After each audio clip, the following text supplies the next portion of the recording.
The world's most indebted property developer Evergrande has been given a winding up order by a court in Hong Kong. The company, which has extensive holdings in China, has more than $300 billion in liabilities.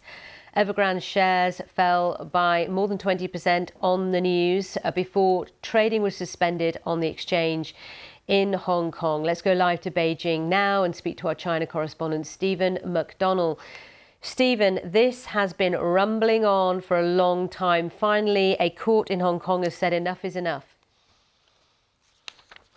Yeah, and I don't think anyone in China will have been surprised by this decision. I mean, the court had been giving Evergrande more chances. There'd been adjournments. And the judge said today, look, you haven't given me a plan that shows a restructuring that would enable you to make the repayments you have to make. And so I'm going to order you into liquidation. Now, people who've been following this story will know that Evergrande was like a huge pillar of the economy here until 2021, when it started to miss its repayments. Now, as it turned out, had been going further and further into debt to stay one step ahead of its creditors, selling residential properties before it could even finish the ones that it already promised. And as it went further into debt, it kept borrowing more, and eventually it's all come undone for it. Actually, I should add, we have just had a statement from their company, by the way. So according to the executive director of Evergrande, today's court ruling is contrary to our original intentions. Shawn Siu said, we can only say that we have tried our best and that the decision is very regrettable. But the decision has been made, which means now Evergrande is going through this very long and complicated process of paying back those that it owes money to. But in some cases, people might not see any money. They may have invested, families, for example, who've put deposits on a flat that was going to be built one day. Yeah, I mean, very long and very complicated.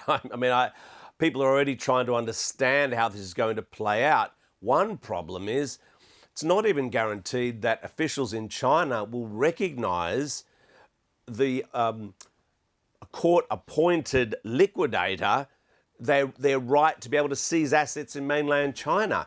I mean, according to some estimates, that only a very small percentage of what's owed can possibly be repaid via, this method.